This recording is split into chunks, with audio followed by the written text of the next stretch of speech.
లూకాసు వార్త 12వ అధ్యాయము 49 నుంచి. నేను పొందవలసిన బాప్తిసమున్నది, అది నెరవేరే వరకు నేను ఎంతో ఇబ్బంది పడుచున్నాను. ప్రార్థన చేసుకుందాం. ప్రేమగల మా తండ్రి, గొప్ప దేవ, సర్వశక్తిమంతుడి మాటలు మా వెనుకలో దీవించి ఆశ్రయించమని యేసునామమున పెట్టి వేడుకొంచున్నాం తండ్రి. ఆమేన్. ఇక్కడ అయితే నేను పొందవలసిన బాప్తిసం ఉన్నది. ఫస్ట్ ఏమన్నా, నేను భూమి మీద అగ్ని దేనికి సూచన? తీర్పు. అగ్నివే వచ్చి తిని అది ఇదివరకే రగులుకొని మండవాలని ఎంతో కోరుచున్నాను. అయితే నేను పొందవలసిన బాప్తిసం ఒకటి ఉన్నది, అది నెరవేరే వరకు నేను ఎంతో ఇబ్బంది పడుచున్నాను. ఆ మాట చాలా అద్భుతంగా ఉంది. ఏమన్నాడు యేసుప్రభు? యేసుప్రభు ఏమన్నాడు? నేను పొందవలసిన, ఆయన బాప్తిసం పొందలేదా? మళ్ళీ ఎందుకంటే నేను పొందవలసిన బాప్తిసం అని ఎందుకంటే ఆయన ఆల్రెడీ బాప్తిసం పొందాడు. బాప్తిసం యాక్చువల్గా దేనికి సూచన? బాప్తిసం ఆయన మరణం, పునరుద్ధానానికి. ఇక నేను పొందవలసిన బాప్తిసం అవుతుందంటే నేను మరణం పొందాలి, పునరుద్ధానం. అది నా ముందున్న గోల్. అది నా ముందు ఒక ఎయిమ్ ఉంది. నేను మరణించాలి, అందరి కొరకు తిరిగి లేవాలి.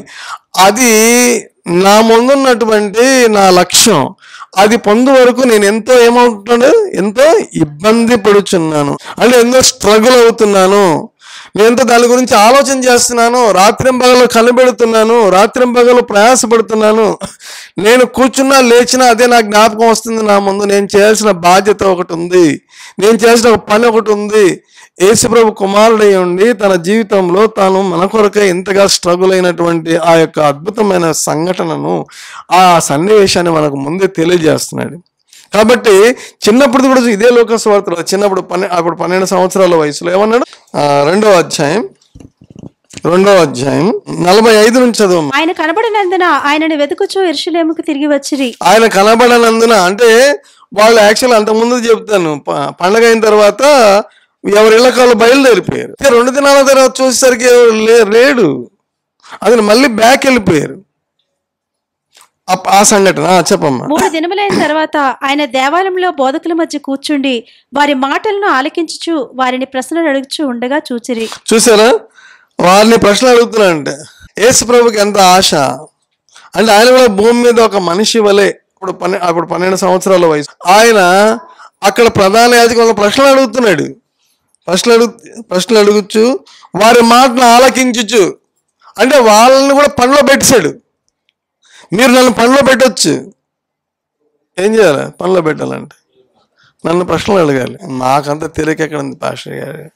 ప్రశ్నలు ఏమంటే మీకేమంటే మాకు ప్రశ్నలు ఏమో, మాకు అన్నీ తెలిసి మనం నేర్చుకోవడానికి ఆసక్తిగా ఉన్న వాళ్ళని ఆనర్ చేస్తాడు. ఆయన వాక్యమై ఉన్నాడు కనుక అన్నీ తెలిసి అనుకుంటాం. ఏమీ తెలీదు యాక్చువల్గా. మీరు వేసే మాటలు, మీరు చదివే మాటలు మీకు అర్థాలు తెలియవు చాలా మటుకు. కాబట్టి నేర్చుకునే ఆసక్తి ఉంటే దేవుడు నేర్పుతాడు, నీ జీవితాన్ని మార్చేస్తాడు, బలంగా వాడుకుంటాడు, అందరూ ఆశ్చర్యపోయేలా చేస్తాను. నేను చూస్తున్నాడు యేసుప్రభు అంత దేవుని కుమారుడు ఏం చేస్తున్నాడు?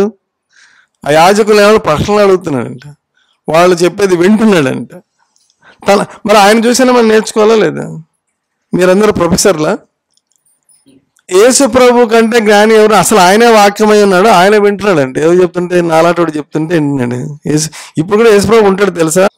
అక్కడ యేసు ప్రభు కూర్చుంటే మీరు దిగేటప్పుడు ఎక్కేటప్పుడు చూస్తూ ఉంటాడు. ఏ టైంకి వచ్చాడు? మన ఆరాధన ఎప్పుడండి?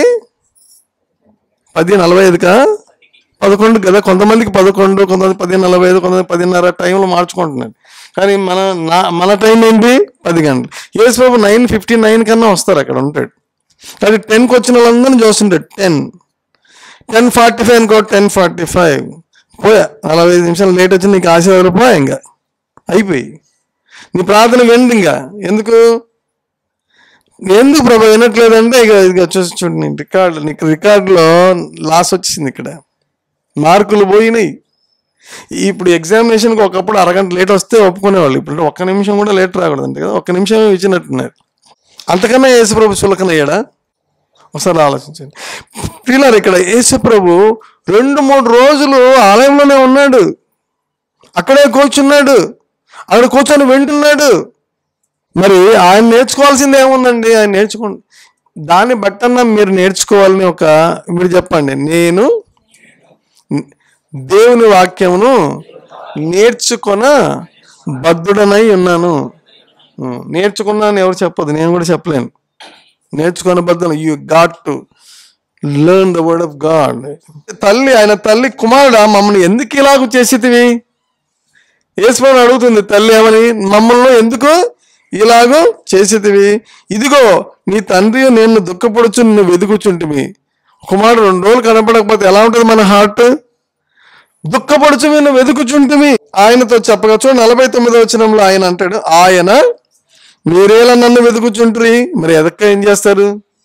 కొడుకు తప్పితే ఎతుకుతున్నారు. మరి యేసుప్రభు అంటాడు మీరేలా నన్ను వెతుకుచుంటారు, ఆయన అంటున్నాడు యేసుప్రభు వెతుకుచుంటారు. నేను నా తండ్రి పనుల మీద ఉండాలని మీరు ఎరుగరా అని వారితో చెప్పాను. కానీ ఆయన చెప్పింది వాళ్ళు తమతో చెప్పిన మాట వరకు గ్రహింపలేదు, వాళ్ళకి అర్థం కాలేదు, ఇంకా సరైన అవగాహన రాలేదు.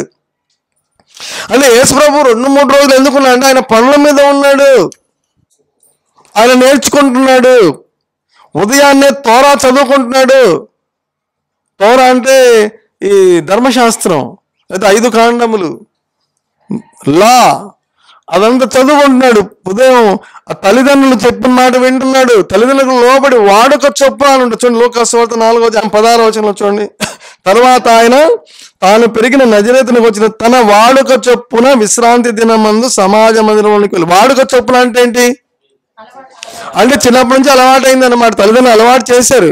మీరందరూ పిల్లల్ని తీసుకొస్తున్నారు, దేవునికి స్తోత్రం. కానీ లేట్కి తీసుకొస్తే వాళ్ళు కూడా లేట్ అవ్వడం అలవాటు అవుతుంది. ఎందుకురా నాన్న నువ్వు లేట్ చేస్తే, మా తల్లిదండ్రులు లేటేనండి అంటాడు. నెక్స్ట్ మాకు అలవాటు చేశారు, అది వాడక చొప్పున. మీరు చేసింది పెద్దగా తర్వాత పిల్లలు ఏం చేస్తారు, మేము వాడక చొప్పున ఆలయంలో లేటుగా వెళ్ళి తిని అంటారు. వాడక చొప్పున మా నాన్న ప్రార్థన చేయడు, నేను కూడా చేయను. వాడుక చొప్పున మా నాన్న బైబిల్ చదవడం నేను ఎప్పుడు చూడలేదు, క్యాలెండరే చదివేవాడు. నేను కూడా వాడుక చొప్పున క్యాలెండరే చూస్తున్నాను పాస్టర్ గారు. ఇది వాడుక చొప్పున. అంటే మీరు వాడుక అంటే తల్లిదండ్రులు చేస్తేనే అవుతుంది అన్నమాట. వాడుక చొప్పున పాస్టర్ గారు మా నాన్న లోపల ఉన్నా లేరు అని చెప్పమన్నాడు, అలాంటిదే నేను కూడా ఇప్పుడు ప్రాక్టీస్ చేస్తున్నాను. ఇంపాక్ట్ ఉంటుంది వాడుక అనే మాట. అంటే యేసుప్రభు తల్లిదండ్రులు వాడుక చేశారు, ఆ వాడుక చొప్పునే. మనకు తెలియదు ప్రియులారా, పిల్లలు అన్నీ గమనిస్తూ ఉంటారు. ఇంత చిన్నోడు బయటకు వెళ్ళి అన్ని ఇంట్లో సత్యాలన్నీ బయటకు వెళ్ళి చెప్తుంటాడు. వాడికి నోరు తెరిపిస్తే చాలు, ఎవరైనా చాక్లెట్ ఇచ్చి తెరిపించారు అనుకోండి, మొత్తం ఇంట్లో ఏమేమి మీరు ఎవరు వినకూడదని మాట్లాడుకున్నవన్నీ అక్కడ చక్కగా చెప్తుంటాడు.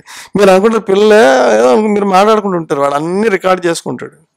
చేసుకుని వాడికి అమాయకుడు కదా, బయటికి వెళ్ళి మా నాన్నలు ఇలా మనం చెప్పేస్తే ఏం తిన్నది, ఏం చేసింది, కూర్చున్నది, లేచింది, ఎవరిని తిట్టింది అన్నీ కూడా బయటకు వచ్చేస్తాయి.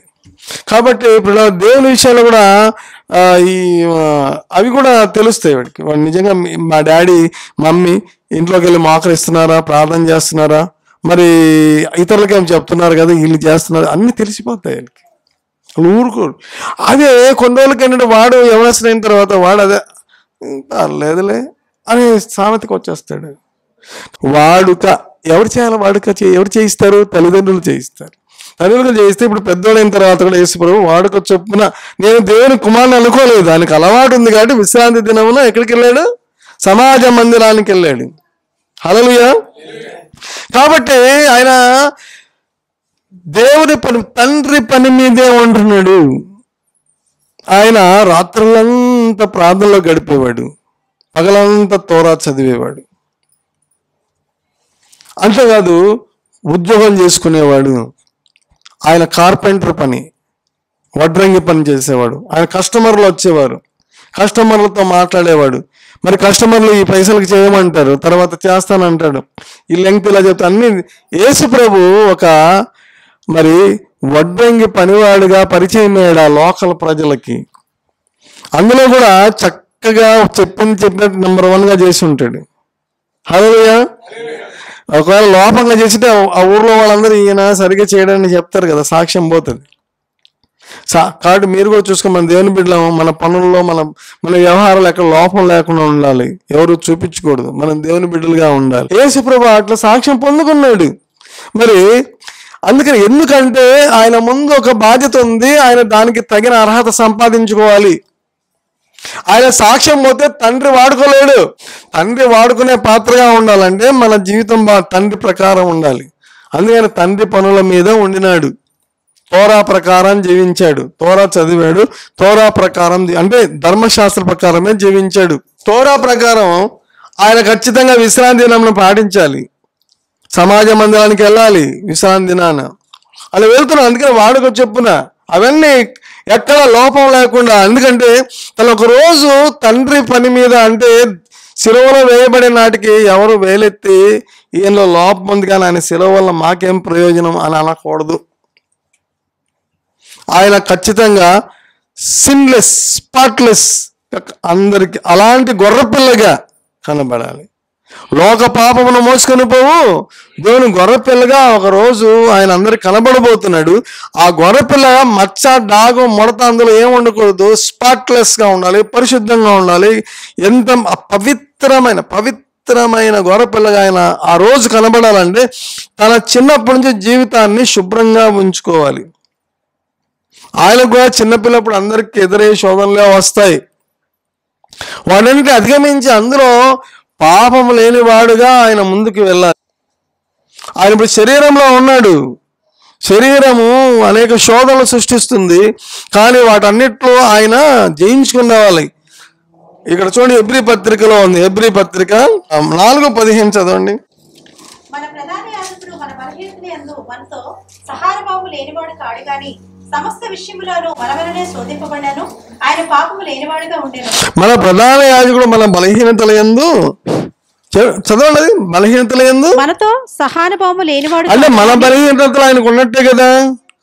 పాపం అయితే ఆయన లేదు, కానీ ఆయన శరీరం మనలాంటి దానిలో రక్తము ఇవన్నీ ప్రవేశిస్తూ ఉన్నాయి. దీనికి నిద్ర వస్తుంది, ఈ శరీరానికి ఆకలి అవుతుంది, శరీరానికి నొప్పులు ఉంటాయి, బాధలు ఉంటాయి. ఈ శరీరంతో నాడు ఇతరులు పెడతారు. మరి ఆయన అన్ని సహించుకోవాలి. అర్థమైందా? కానీ మన బలహీనత సహానుభావం లేనివాడు కాడంటే ఉన్నవాడు. మళ్ళాగే ఆయనకు ఉన్నప్పటికీ సమస్త విషయముల్లో చూడండి, అందరు చదవండి. సమస్త విషయములను మన వలనే శోధింపబడాను అంటే మనలాగే శోధించబడ్డాడు. మళ్ళాగే ఆయనకు శోధనలు వచ్చాయి. అవి చూడు, ఇవి చూడు అని హృదయంలో ఆయనకి శోధనలు వచ్చాయి. అపవిత్రమైనది చూడు, లేకపోతే అలాంటి పని చెయ్యు, ఈ అబద్ధం ఆడు, రకరకాలు ఆయనకు వచ్చాయి. అన్ని నాకు శోధనలు నీకు ఎలా వచ్చాయి? ఆయనకు వచ్చాయి శోధనలు శోధింపబడినను అయితే పాపము లేనివాడుగా ఉండెను. ఒక పాపం చేయలేదు. ఆయన తన జీవితాన్ని అలా డిసిప్లిన్ చేసుకున్నాడు. అందుకని ఆయన వాడుక చొప్పున మందిరానికి వెళ్ళడం, తోరా చదవడం, అందుకే ప్రధాన యాజకుల దగ్గర అక్కడ ఏం చేశాడు? ప్రశ్నలు వేయచ్చు, వాళ్ళు చెప్పేది వింటున్నాడు. వినాలి, దేవుని సేవకులు చెప్పేది వినాలి. బైబిల్ స్టడీలకు రావాలి, శుక్రవారాలు రావాలి, ఆదివారాలు రావాలి, సోమవారం నుంచి మంగళవారం వరకు తరచు ప్రార్థనలు పాల్గొని దేవుని వాక్యం వినాలి. బుధవారం కూడా ఉదయం ఆరాధన పాల్గొనాలి, దేవుని మాటలు వినాలి. యాక్చువల్గా ఆది సంఘంలో అయితే మరి ఏం చేస్తారు? రోజు వినాలి. యాక్చువల్గా మనం రోజు దేవునితో గడపాలి, దేవుని వాక్యం. చూడండి, కొరియాలో ఉద్యోగాలు లేవండి. సౌత్ కొరియా ఇప్పుడున్న దేశమే. మనలాగా ఉద్యోగాలు ఉండవా? మనలాగా పనులు ఉండవా? అయినా ప్రతిరోజు ఉదయం 5 గంటలకు చర్చికి వెళ్తారంట. ఒక్క కుర్చీ ఖాళీగా ఉండదంట. ఆదివారం మామూలుగా ఆరాధనకి వెళ్తారు, అది వేరే విషయం. సోమవారం నుంచి శనివారం వరకు కూడా 5 గంటలకి ప్రతి చర్చి ఫుల్ ఎవ్రీడే. అంటే వాళ్ళు 5 గంటలకు రావాలి, 2 గంటలకు లేచి బయలుదేరాలి, 4 గంటలకి లేచి ప్రార్థనలు చేసుకొని బయలుదేరి వస్తే కానీ 5 గంటలకు అక్కడ ఉండలేరు. మరి వాళ్ళు ఉన్నారు కాబట్టి ఆ దేశం అద్భుతమైన దేశంగా మారిపోయింది. సాతాను కూడా ఉండడానికి కష్టమైపోయి పారిపోయిన దేశం అని చెప్పుకుంటారు. ఎందుకంటే ఎప్పుడు ఆరాధనలు జరుగుతాయండి, ప్రార్థనలు జరుగుతాయండి, దేవుడి పని, దేవుడి మాటలు, దేవుడి సేవకుడు చెప్పిన మాటలు వింటారు, విధేయత. మరి నీ జీవితమును పరలోకంగా మార్చుతాడు, నీ కుటుంబానికి పరలోకంగా ఈ పరలోకమయంగా జరగాలంటే వాక్యంతో నింపుకోవాలి. దేవుడి సేవకుడు చెప్పిన మాటలు వినాలి, విధేయత చూపాలి. యేసుప్రభుకి ఏం పట్టిందండి ప్రధాన యాజకుల మాటలు వినడానికి? విశ్రాంతి దినానికి వెళ్ళి చిన్నప్పటి నుంచి వరకు కూర్చుంటాడు. 30 ఏళ్ళు. ఆయన ఎప్పుడు 30 ఏళ్ళ వరకు నోరు తెరవలేదు. ఆయన 30వ ఏట ఇప్పుడు లోకస్వత 4వ అధ్యాయం నోరు తెరిచేప్పుడు గ్రంథం ఇప్పించుకొని చేరుస్తాడు. హి వాజ్ లిసనింగ్. ఆయన సిద్ధపడ్డాడు. ఆయన గర్వాన్ని చూపలేదు. నేను దేవుని కుమారుని కదా అనే ఒక గర్వం లేదు ఆయనకి. వినయ విధేయతలు, అందుకంటాడు నేను సాత్వికుడను దీన మనసు గలవాడను గనక నా ఎద్దుకు వచ్చి నా కాడినెత్తుకొని నేర్చుకోండి అంటాడు. అంటే ఏంటి సాత్వికుడు అంటే ఏంటి? చాలా మంది ఇట్లా ఉంటే నెమ్మదస్తుడు అండి అనుకుంటాడు. ఇలా నడిచాం తల ఉంచుకొని దీనంగా ఉన్నట్టు నటిస్తూ, అది దీన మనసు పైకి కాదు చూడాలి, హృదయంలో సాత్వికం. మోషే సాత్వికుడు. మరి మోషే ఎలాంటి యుద్ధాలు చేశాడు? ఆయన సాత్వికుడు.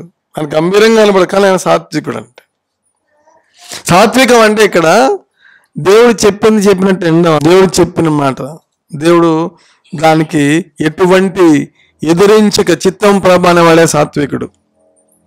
అన్నిటిని తగ్గించుకునేవాడే సాత్వికుడు. నీవు దేవుని సేవకులకు లోబడాలి, దేవునికి లోబడాలి. ఒక యేసుప్రభు దగ్గర మనం చూస్తున్నాం.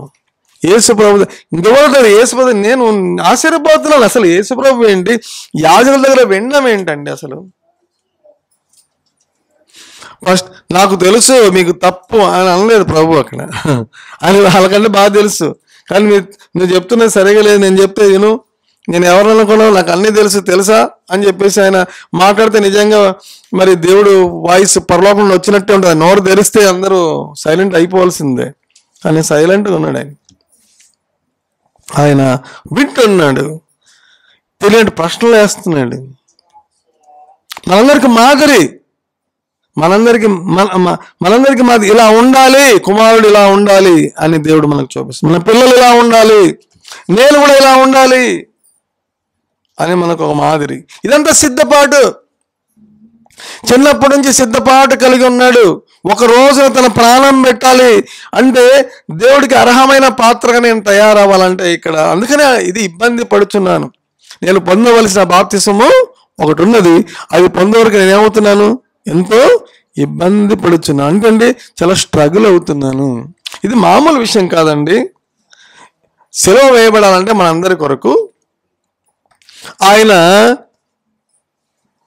అంత సాత్వికమైన, లోపము లేని, పవిత్రమైన, సహించగలిగిన అలాంటి గొర్రెపిల్లగా, అలాంటి బలి పశువుగా ఆయన అక్కడ సిలువ వేయబడాలి.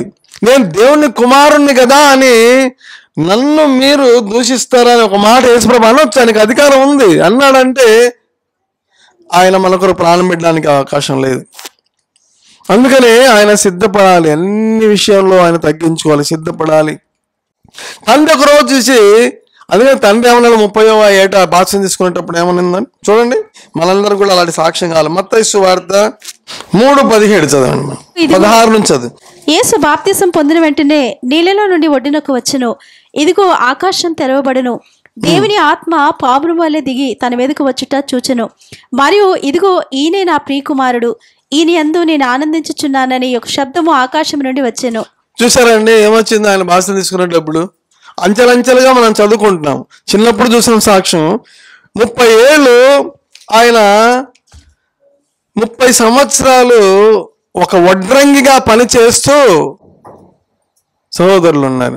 ఆ సహోదరులందరినీ చూసుకోవాలి. ఇప్పుడు తండ్రి పేరు వినబడేమో, తండ్రి చనిపోయడం ఆ తర్వాత మనకు తెలియదు. యోసేపు మాట మనకు తెలియదు, ఆయన చనిపోయాడేమో. కానీ సహోదరులు ఉన్నారు, తమ్ముళ్ళు ఉన్నారు. వాళ్ళను జాగ్రత్తగా పెంచుకోవాలి, వాళ్ళ మధ్యలో సాక్ష్యం పొందాలి, వాళ్ళందరికీ ఒక మాదిరిగా ఉండాలి, వాళ్ళ ముందు దేవుని బిడ్డగా కనపడాలి. కాబట్టి ఇప్పుడారా చూడండి, యోహాను సువార్తలో, యోహాను సువార్త 7వ అధ్యాయము 3వ వచనం నుండి చదవము. ఆయన సహోదరులు ఆయనను చూచి నీవు చేసిన క్రియలు నీ శిష్యులను చూచినట్లు ఈ స్థలము విడిచి యోదయకు వెళ్ళుము. అంటే శిష్యులు సహోదరులు ఏం చూశారన్నమాట? యేసుప్రభు ఏం చేయడం చూశారు? క్రియలు అంటే అద్భుత కార్యాలు, ఆశీర్వాదం చూడడం చూశారు. అలా దేవుని బిడ్డగా చూశారు. కానీ యాక్చువల్గా సహోదరులు ఇంకా యేసుప్రభును విశ్వసించలేదు. అప్పటికి సహోదరులు యేసుప్రభుని విశ్వసించలేదు. కాబట్టి చూడండి ఏమంటున్నారు, బహిరంగమున అంగీకరింపబడు గోరువాడెవడును తన పని రహస్యమును జరిపింపడు. నీవు ఈ కార్యములు చేయుచుని ఎడల నిన్ను నీవే లోకమునకు కనపరుచుకొనుమని చెప్పి. పర్ణశాల పండుగ అది. పర్ణశాల పండుగ సమీపించింది. ప్రజలందరూ అక్కడికి వెళ్ళిపోయారు. యెరూషలేము దగ్గరికి వెళ్ళిపోయి అక్కడ టెంపుల్ దగ్గర జరిగించుకో. కానీ నువ్వెందుకు ఉన్నావు ఇంట్లో? ఇంకా అక్కడికి వెళ్ళిపో, ప్రజల మధ్యకి వెళ్ళి నీ మహిమలన్నీ ఇక్కడ చూపించవచ్చు కదా అంటున్నారు. ఆయన సహోదరులైన ఆయన యందు విశ్వాసం ఉంచలేదు. సమయం ఇంకనూ రాలేదు, మీ సమయం ఎల్లప్పుడూ సిద్ధముగానే ఉన్నది. గలిలయలో ఆయన లోకల్ గా ఎవరికి ఏం అవసరం చేస్తున్నాడు, అంతవరకు ఎవరికి పెద్దగా ప్రచారం జరిగించట్లేదు. ఇలా యెరూషలేము దగ్గరికి వెళ్ళి చేస్తే కదా మొత్తం దేశమంతా తెలిసిపోతుంది. వెళ్ళిపో అంటున్నారు సహోదరు. యేసు ప్రభు తాను సాత్వికుడు, దీన మనస్సు గలవాడిగా, ఆయన ఎంత అద్భుతంగా తన్ను తాను సిద్ధపరచుకున్నారో ఒకసారి ఆలోచించేయండి. ఈ దినాల్లో ఎవరైనా ఏదైనా చేస్తే 10 మందికి చెప్పుకోవడమే పని. ఒకవేళ సోషల్ మీడియాకి వెళ్ళి నేను ఈ అద్భుతాలు చేశాను చెప్పుకున్న బోళ్ళ మంది అంటారు. యేసుప్రభుకు ఒక పర్పస్ ఉందండి. ఎందుకంటే ఆయన ఇప్పుడే అద్భుతాలు చేస్తే ప్రజలందరూ వచ్చి ఆయన్ని హెచ్చిస్తారు. ఆయన అందుకే నా సమయం ఇంకనూ రాలేదంటాడు. ఏమంటాడు వాళ్ళతో రిప్లై? నా సమయము ఇంకనూ రాలేదు. మన సహోదరులను ఇంకా విశ్వాసం ఉంచలేదు. కానీ వాళ్ళకి తెలిసిన మంచి ఆయన మా అన్నయ్య అంటే సహోదరులకు కూడా సాక్ష్యం ఉంది, దైవిక పరమైన సాక్ష్యం ఉంది. తోరా చదువుతాడు మా అన్నయ్య, వెళ్ళి ప్రార్థన చేసుకుంటాడు మా అన్నయ్య, రాత్రంతా దేవుని కనబడతాడు అన్నయ్య. మాలాగా లోకస్తులా లేడు. ఉండాలనుకుంటారు వాళ్ళన్న, అలా లేడని కొద్ది బాధ. అందుకే విశ్వాసం ఉంచలేదు. ఒక టైం వస్తుంది అంటే కుటుంబంలో కూడా సహోదరులు విశ్వసించకపోయినా తాను తన జీవితాన్ని కాపాడుకున్నాడు, తాను ఆత్మీయుడిగా కనపరుచుకున్నాడు. ఆయన ఎప్పుడు ప్రార్థన లోపం చేయలేదు, దేవుడి కొరకు జీవించడంలో ఎప్పుడు అలసిపోలేదు, అలయలేదు తన సాక్ష్యానికి. అందుకే నేను ఈ బాప్తిసం పొందే వరకు ఎంతో ఇబ్బంది పడుచున్నాను. ఇబ్బంది పడుతున్నాడు. ఇబ్బంది అంటే ఏదో కష్టం అని కాదు, ఇక్కడ స్ట్రగుల్ అవ్వడం అని. తెలుగు పదం నలిగిపోతున్నాడు. అది యేసుప్రభు నలిగిపోతున్నాడు, హృదయంలో నలిగిపోతున్నాడు. ఆ రోజు ఒకటి ఉంది, ఆ రోజు వచ్చేవరకు నా ఘటాన్ని నేను కాపాడుకోవాలి. ఎక్కడ గర్వం రాకూడదు. యేసుప్రభుకు నేను ఎంత గొప్పవాడిని అనడంలో ఆయన తప్పుందా చెప్పండి మీరు ఎవరన్నా? తప్పేం లేదు. ఆయన కంటే గొప్పవాడు గోరు లేరు, తండ్రి ఆయనే. కాబట్టి ఆయన అనుకోవడంలో అది దాని గర్వం కూడా అన్నాం. ఆయన ఉన్నదే ఉన్నట్టే చెప్పరు. మనం అనుకుంటే అది గర్వం అంటాం. కానీ యేసుప్రభు వచ్చి నాకంటే ఎవడు గొప్పవాడు అని, గొప్పవాడు లేడు అన్నాడు అనుకో, డైరెక్ట్గా తప్పేం లేదు. నిజమే, సత్యం. తల్లిదండ్రులకు ఆయన ఎలా ఉన్నాడంట? లోబడి ఉండెను అని ఉంది. తల్లిదండ్రులకు లోబడి. ఇక్కడ సహోదరులతో సమాధానం కలిగి ఉన్నాడు. యేసుప్రభు వాళ్ళు బలవంతం చేయలేదు. మీ సమయము మీకు సమయం వచ్చింది కానీ నాకు సమయం రాలేదు అంటాడు. నా సమయం ఇంకనూ రాలేదు అంటాడు. కాబట్టి ఇప్పుడు యేసు ఎంత తగ్గించుకుంటున్నాడు చూడండి. నాకు ఒక టైం వస్తుంది. ఇప్పుడు అదే మైండ్లో ఉన్నాడు యేసు ప్రభు. దాని గురించి ఆలోచన చేస్తున్నాడు. ఆయన సిద్ధపాటు కలిగి ఉన్నాడు. 50వ వచనం, అయితే నేను పొందవలసిన బాప్తిస్మం ఉన్నది, అది నెరవేరకు నేను ఎంతో ఇబ్బంది పడుచున్నాను. కాబట్టి ఇప్పుడు ఎంతో ఇబ్బంది అంటే యేసు ప్రభు మామూలుగా తన ప్రాణం పెట్టలేదు, ఎంతో ఇబ్బంది పడ్డాడు, నలిగిపోయాడు. నీ కొరకు నా కొరకు నలిగిపోయి దివారా అంటే ఈ పని జరగడానికి చిన్నప్పటి నుంచి ఆలోచన చేశాడు. ఆయన ఈ లోకంలో అడుగు పుట్టినప్పటి నుంచి కూడా నలిగిపోయి సిద్ధపడి ఆయన పని చేశాడు. మరి మనం ఏం చేస్తున్నాం? అది మనం వేసుకోవాల్సిన ప్రశ్న. ఎవడైనా దప్పుకొని నా యొద్దకు వచ్చి, పర్ణశాల పండుగ అది, వెళ్ళిపోయి ఆ ప్రజలందరూ బావి దగ్గర ఆ పండగకి ఏం చేస్తారంటే ఆ బావిలోంచి నీళ్లు తీసుకొని వచ్చి బలిపీఠం దగ్గర వంపుతారనమాట. అయ్యో పర్ణశాల పండుగ ఆ టైంలో ఆ బావిలో నిలబడి ఏమంటారంటే, ఎవడైనా దప్పుకొని నా యొద్దకు వచ్చి, అక్కడికి వచ్చి బావిలో నీళ్లు చేతుకుంటున్నారు. ఉంటే ప్రజలందరూ వింటున్నారు. పండగకు వచ్చిన ప్రజలందరూ అక్కడ ఉంటే, ఎవరైనా దప్పికొంటే ఈ బావి దగ్గరకు కాదు నా దగ్గరికి రావాలను అంటున్నాడు. కానీ ప్రభువు చెప్పింది ఆధ్యాత్మిక దప్పి ఎవడని తెచ్చుకుంటే నా దగ్గరికి రావాలను. తమ్ముళ్ళకి అర్థం కాలేదు, వాళ్ళు విశ్వాసం ఉంచలేదు. తమ్ముళ్ళు కూడా జవాబు చెప్తున్నాడు ఇక్కడ. తమ్ముళ్ళు కూడా వచ్చి ఉంటారు ఆ టైంకి. కాబట్టి ఎవరైనా దప్పికొంటే నా దగ్గరికి రావాలేను. తమ్ముళ్ళు ఏమంటారు, నువ్వు చక్కగా వెళ్ళి ఆ పండుగలు ఏదో అద్భుతాలు చేయిపో అంటున్నారు, కానీ నువ్వు కనీసం మా ఊర్లో చేస్తున్నావు కదా, ఎలా చేస్తున్నావు ఏంటి, కొద్దిగా వాక్యం చెప్పు, ఏదైనా మాటలు చెప్పు అనట్లేదు వాళ్ళు. ఎందుకంటే విశ్వాసం ఉంచలేదు.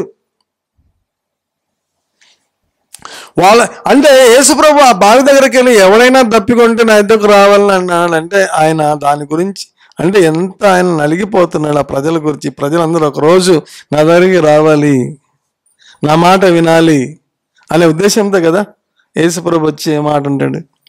కాబట్టి పిల్లరా ఆ గడియ రాబోతుంది, చాలా ఆయన ప్రయాసపడుతున్నాడు. ఎందుకంటే యేసు కరెక్ట్ సిలువ ఎక్కే రోజున, సిలువ ఎక్కేటప్పుడు తండ్రి ఆ సిలువ శిక్షను చూచి ఎస్ పర్ఫెక్ట్ శిక్ష అనుభవించు అనాలి. ఒకవేళ తండ్రి అంత నేను అంగీకరించేంత శిక్షగా అనిపించట్లేదు కాబట్టి నీ శిక్ష వల్ల ప్రయోజనం లేదు అన్నాడు అనుకో తండ్రి, మన పాపాలు పోవు, యేసు పడిన పాటు కూడా వేస్ట్ అయిపోతుంది. కానీ ఆయన దేవుని కుమారుడే, మన కొరకు శిక్ష, ఆయన పాపం అయితే చేయలేదు కదా, ఆయనలో పాపం లేదు కాబట్టి ఆయన దేవుడే. ఆయన మన కొరకు శిక్ష పొందాలని ఏమన్నా ఉందా చెప్పండి? ఎవరైనా డిమాండ్ చేస్తారా? మన కొరకు శిక్ష పొందకపోతే ఆయన దేవుడుగా అవసరం లేదన్నా నేను దేవుడే. కాబట్టి మన కొరకు జాలితో కనికరంతో శిక్ష పొందడానికి రావాలి తప్ప మనం డిమాండ్ చేస్తే వచ్చేది కాదు. ఆయన శిక్ష పొందకపోతే దేవుడు కాడనేది ఏం లేదు. శిక్ష మధ్యలో కూడా నిలబెట్టి నేను శిక్ష పొందను, అయిపోయింది, నాకు ఇంత అవమానం అయితే నేను పొందను అని చెప్పేసి వెళ్ళిపోవచ్చు. ఆయన ఇష్టం. తండ్రి కూడా ఏమంటారంటే ఓకే కుమారుడా, మరి నువ్వు బాధపడుతున్నావు కాబట్టి ఓకే సరే, అయితే నాకు మరి ప్రజలందరూ నరకానికి వెళ్తారు మరి అని అంటారు. కాబట్టి ఇక్కడ యేసుప్రభు తగ్గింపు, మనము పాపాలు ఒప్పుకొని దీనంగా ఉండడం అనేది మనకు అది కంపల్సరీ, అది మనకు మస్ట్. పరలోకానికి వెళ్ళాలంటే నీవు నేను అలా ఉండాలి. యేసుప్రభుకి అది లేదు. ఆయన దేవుడు, గొప్ప దేవుడు, సర్వశక్తిమంతుడైన దేవుడు, ఆయన ఎవరు డిమాండ్ చేయగలరు? కాబట్టి ఇక్కడ ఆయన సిద్ధపాటు కలిగి ఉన్నాడు. తమ్ముళ్ళ మధ్యలో, కుటుంబం మధ్యలో కూడా తన సాక్ష్యాన్ని కాపాడుకున్నాడు. తన శిక్ష గురించి ఆలోచన చేసి ఎవడైనా దప్పికొన్నాడా నా ఎద్దుకు, అది దాని అర్థం ఏంటి?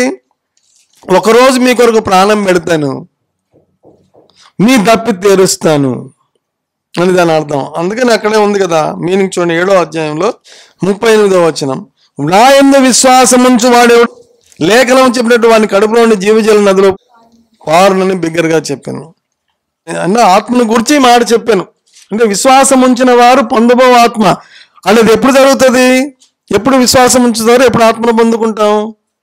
ఆయన చనిపోయి, అంటే వీళ్ళు కూడా దప్పి కలిగిన వాళ్ళు దప్పి తీరాలంటే ఎప్పుడవుతుంది? ఇప్పుడు కుదరదు. ఎప్పుడు? ఆయన ప్రాణం పెట్టి తిరిగి లేచిన తర్వాతే అది కుదురుతుంది. ఆ రోజు గురించి ఈయన చెప్తా, అంటే ఎప్పుడు అదే మైండ్లో ఉన్నాడు యేసుప్రభు, దాని గురించి ఆలోచన చేస్తున్నాడు. ఆయన సిద్ధపాటు కలిగి ఉన్నాడు. ఆయన పొందబో మరణం అనేది ఎవరికి తెలియదు. ఆయన మరణం పొందబోతాడని ఎవరికి అర్థం కాలేదు. చాలా మంది ఏమనుకున్నారు యేసుప్రభు గురించి అంటే, ఇప్పుడు బాగా వినండి, ఆయన వెంబడి వేలాది మంది వెళ్తున్నారు. ఎందుకంటే ఈయన మెస్సియా అవుతాడని ఆలోచన చేస్తున్నారు. ఈ దేశము అంటే యెరూషలేము, ఇజ్రాయెల్ దేశాన్ని సీజరు పరిపాలిస్తున్నాడు, పరాయి రాజు పరిపాలిస్తున్నాడు.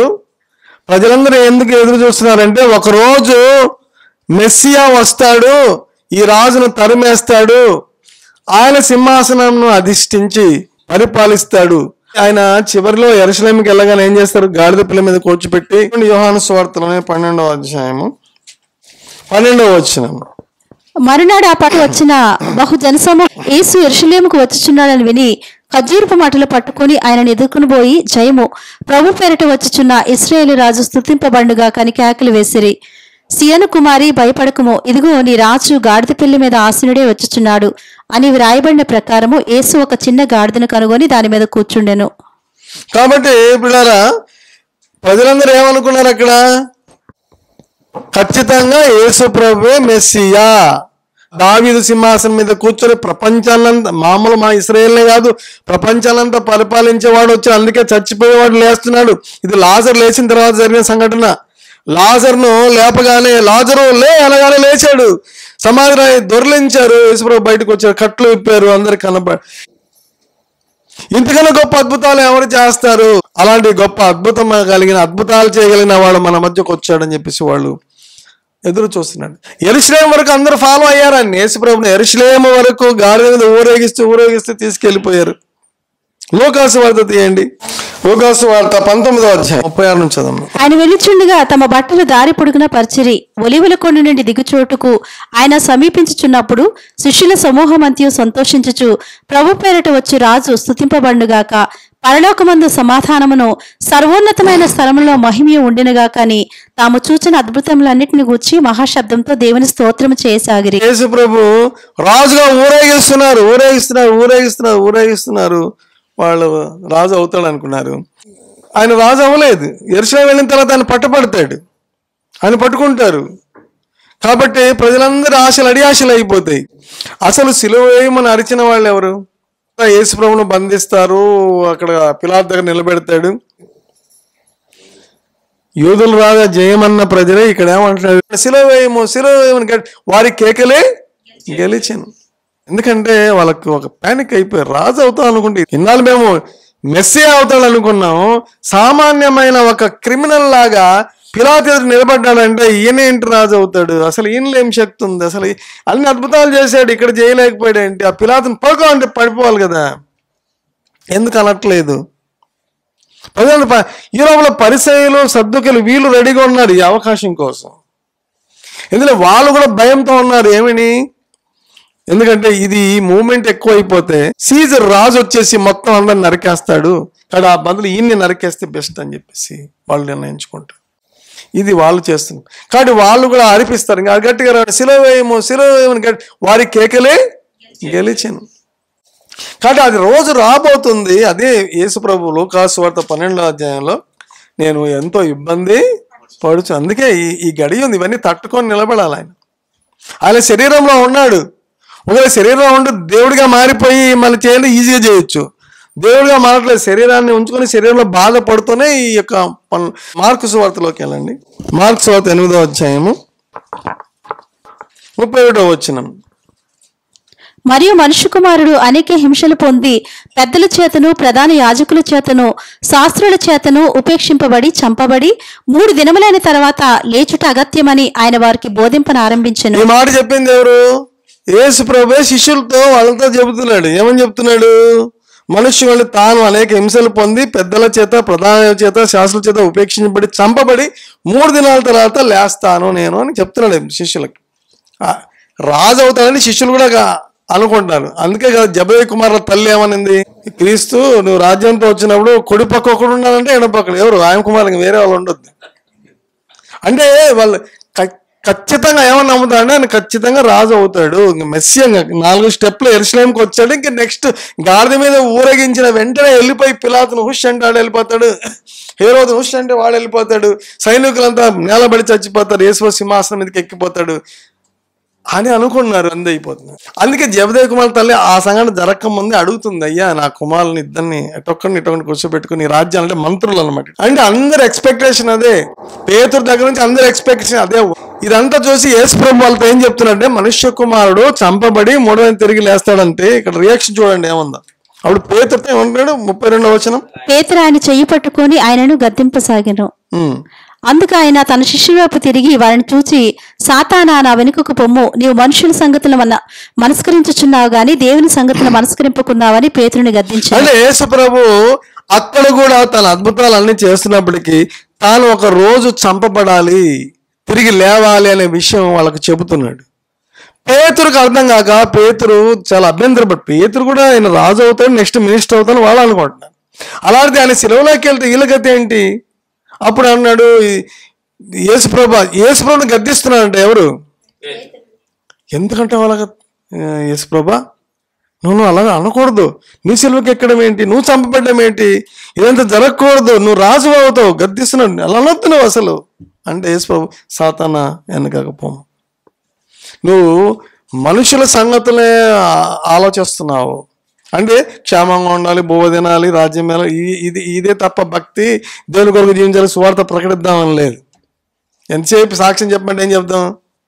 ప్రార్థన చేశాను రోగం బాగైంది, ప్రార్థన చేశాను 3 పూటలు తింటున్నాను, ప్రార్థన చేశాను బిజినెస్ వచ్చింది, ప్రార్థన చేశాను ఉద్యోగం వచ్చింది, ప్రార్థన చేశాను పిల్లోడు పుట్టాడు, ఇవే. అదే ఆ సాక్ష్యం. ప్రార్థన చేశాను ఆత్మలు ఆ సాక్ష్యం ఎప్పుడు చెప్తా? ఆత్మలు సంపాదించాను, ఆత్మలను బలపరిచాను, ఈ సాక్ష్యం, అది సాక్ష్యం, నిజమైన సాక్ష్యం. కాబట్టి ఇక్కడ దాని కొరకు దెబ్బలు తినాను, దాని కొరకు నిందించబడ్డాను, అది సాక్ష్యాలు, మంచి సాక్ష్యాలు. ఇక్కడ యేసు ప్రభు నువ్వు మనుషుల సంగతుల్ని ఆలోచన చేస్తున్నావు ఎంతసేపు క్షేమం గురించి, కానీ నేను చంపబడ్డామని తెలియదు. దేవుని కార్యం అది జరగాలి, వచ్చింది నేను దాని కొరకే, అది నాకు తెలుసు, దాని కొరకే ఇబ్బంది పడుచున్నాను, దాని కొరకే నేను స్ట్రగుల్ అవుతున్నాను, నలిగిపోతున్నాను, నా మనసులో నలిగిపోతున్నాను. అది ఎప్పుడెప్పుడు కరెక్ట్గా జరగాలి. ఆ తర్వాత యేసు గెత్సెమనే తోటకి వెళ్ళిపోతాడు. గెత్సెమనే తోటలో ప్రార్థించినప్పుడు ఆయన స్వేదము రక్త బిందులోలే అయిందంట. చూడండి, ఇందులో లోకాసు వార్త 22వ అధ్యాయము 39 నుంచి చదవండి. తర్వాత ఆయన బయలుదేరి తన వాడకు చొప్పున ఒలివల కొండకు వెళ్ళగా శిష్యులను ఆయన వెంట వెళ్ళి, వాడకు చొప్పున అని రాశారు. ఆయనకేం వాడకంటే ఈ రోజు వెళ్ళడం కాదు, ఎప్పుడూ వెళ్తాడు ఆయన. ప్రతి రాత్రి ఒలివల కొండకి వెళ్ళి అక్కడ గడుపుతాడు. మనకు కూడా వాడుకుండాలి. ఏం వాడుకుండాలి? ప్రార్థించే వాడుకుండాలి, దేవునితో గడిపే వాడుకుండాలి. సమస్యలు వచ్చినప్పుడు వెళ్ళడం కాదు, ఎప్పుడు రోజు ఉండాలి. వాడుక చొప్పున ఆయన శిష్యులు ఆయన వెంట వెళ్తే శోధన ప్రయోజనం ప్రార్థన చేయడం వాళ్ళకి చెప్పి వారిద్దరి నుండి రాత్రి వేద దూరం వెళ్ళి మోకాలను తండ్రి గిన్నె నాయుధ నుండి నీ చిత్తం అయితే తొలగించు. ఈ శిష్యులకేం అర్థం కాలేదు, ఎందుకు వేసిపోయి వాళ్ళు నలిగిపోతున్నారు కాదు. ఇక్కడ నలుగుడు అనేది తారస్థాయికి వచ్చింది. ఆయన ఇబ్బంది పడడం అనేది ఇక్కడ తారస్థాయికి చేరింది. ఇంకా ఇదే చివరి రాత్రి ఆయన పట్టుకెళ్ళిపోతారు, కొడతారు, ముళ్ళ కిరీటం పెడతారు, శిలువ వేస్తారు కదండి. ఇంత స్ట్రగుల్ అయ్యే టైం దగ్గర పడింది. మరి యేసు ప్రభు ప్రార్థన చేస్తున్నాడు, నీ చిత్తం అయితే ఈ గిన్నె నాయుధ నుండి నేను శిక్ష విధించబడను. ఆయన ఆలోచించింది ఏంటంటే, ఆయన పాపముగా చేయబడినప్పుడు దేవుడి మహిమ ఆయనకు దూరం అయిపోతుంది. ఒక క్రిమినల్గా అక్కడ ఉంటాడు. దేవుడు ఒక నేరస్తునిగా వేలాడబడాలి, దాని గురించి నలిగిపోయి మాట్లాడాడు. అంత భయంకరమైన వేదన. ముందే ఇదంతా భరించాడు, ఆ తర్వాత పట్టుకెళ్ళిపోతారు. మరి ఈ శిష్యులంతా దూరం అయిపోతారు. రాజు అవుతాడు అవలేదని అందరూ పారిపోతారు. యేసు ప్రభు ఒక్కడే శ్రమను భరిస్తాడు.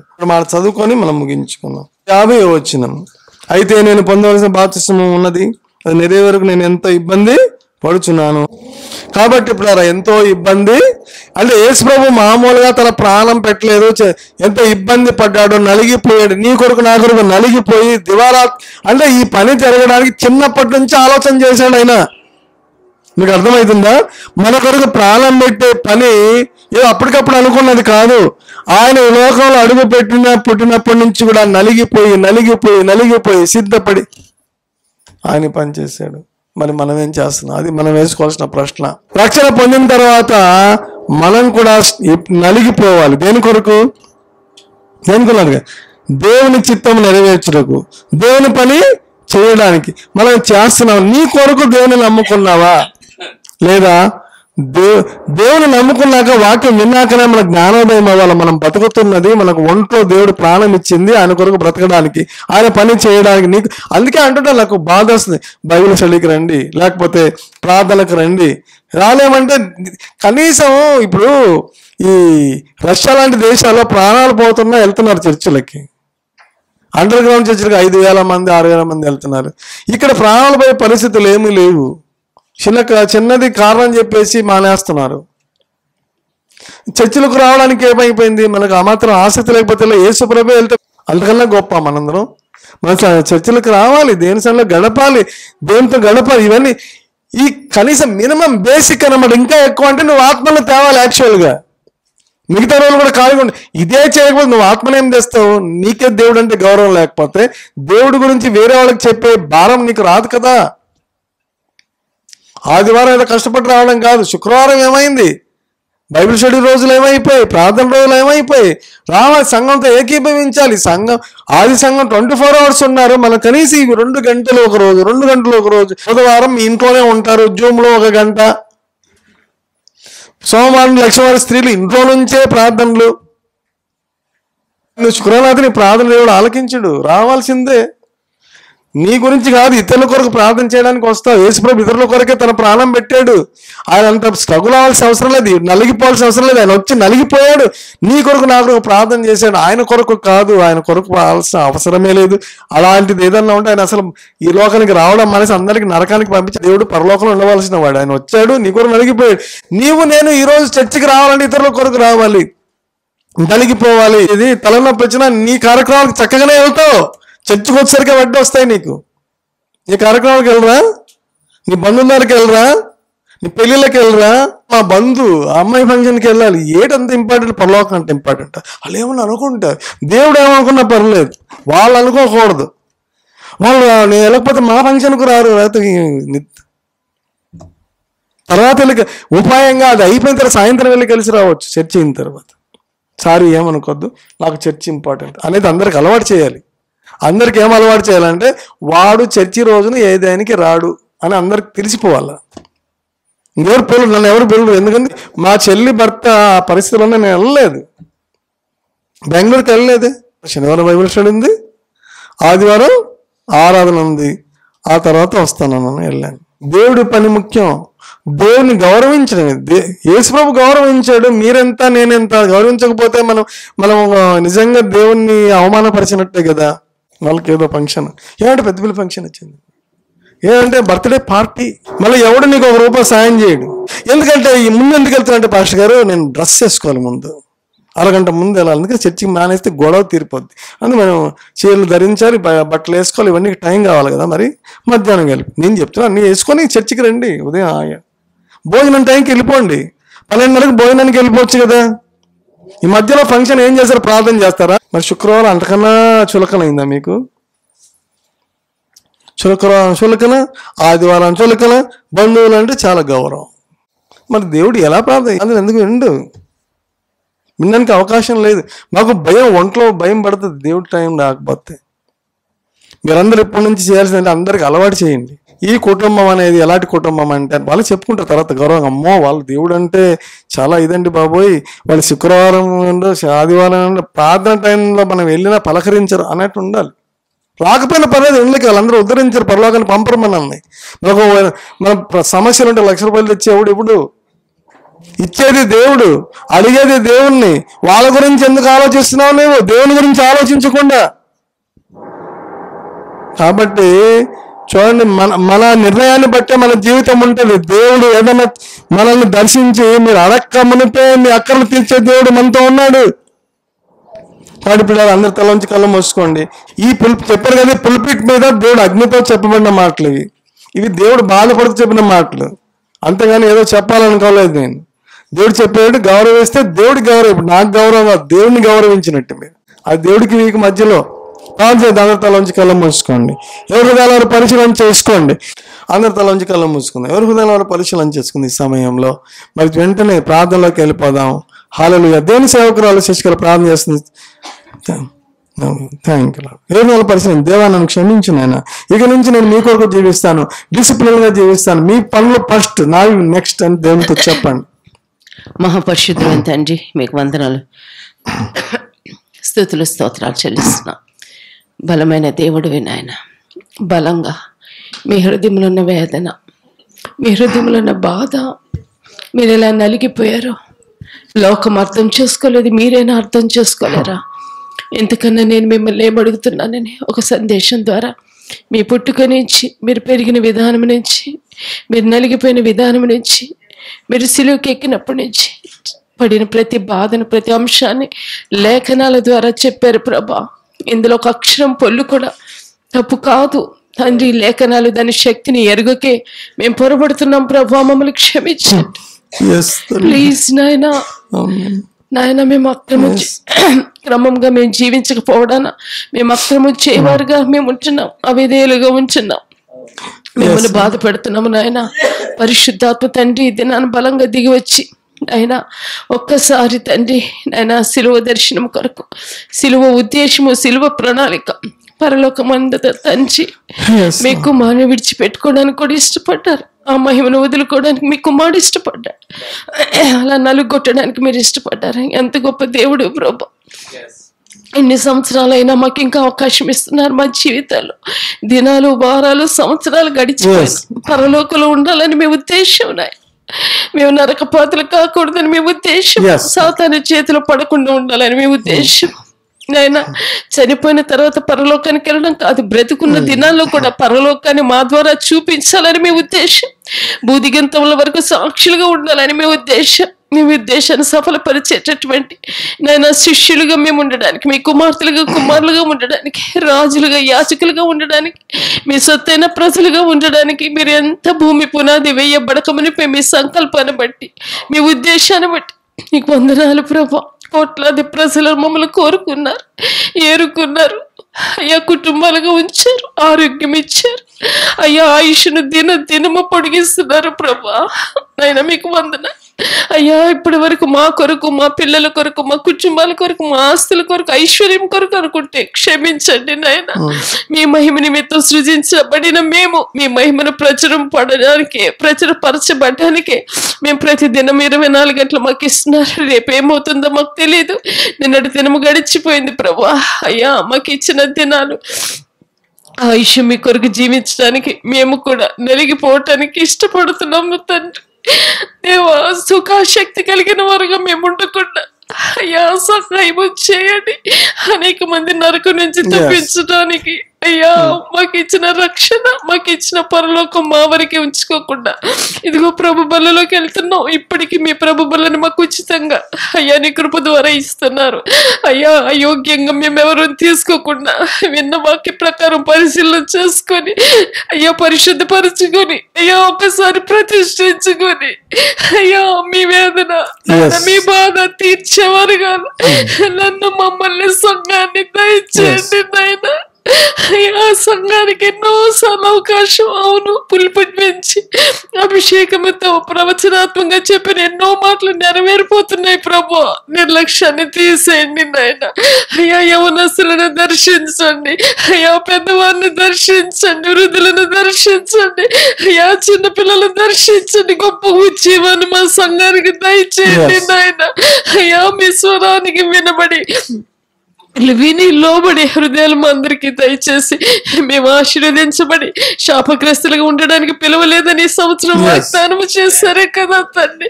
అయ్యా మీరు ఉపదేశం చేసి మీరు నడవలసిన మార్గంలో మేము నడవలసిన నడిపిస్తానని చెప్పారు అయ్యా. ఒక్కసారి మా సంఘాన్ని దర్శించండి, నిర్లక్ష్యాన్ని తీసేయండి, సోమరతనాన్ని తీసేయండి, అవిధేయతని తీసేయండి, కఠినమైన ఆత్మలు తీసేయండి, లోక సంబంధమైన ఆత్మలు తీసేయండి ప్రభా. ఆ కాడీల కింద నలిబిలి అయిపోతున్న బిడ్డలు యేసు నామములో తండ్రి వాటి నుంచి రిలీజ్ చేస్తున్నాం తండ్రి. ప్రతి సాతాను బంధకాలను యేసు నామములో బంధిస్తున్నాం. మరొకసారి నాయన మమ్మల్ని మేము వ్యక్తిగతంగా మా కుటుంబాలుగా వాడికి చెప్పని మేము ఎన్ని విషయాలు చేయాలో మాట్లాడారు యేసయ్య. మీరే మా మాదిరి, మీరే మా ఊపిరి అయ్యా, మీరే మా ధ్యానము, మీరే మా జ్ఞానము అయ్యా, మీరే మా సమస్తము అయ్యా, మీరే మాకు చాలిన దేవుడిగా ఉన్నారు. చాలయ్యా చాలు, పరలోకాన్ని ఇవ్వడానికి ఇంత కార్యము చేసిన అయ్యా మిమ్మల్ని వెంబడిస్తే చాలు నాయన.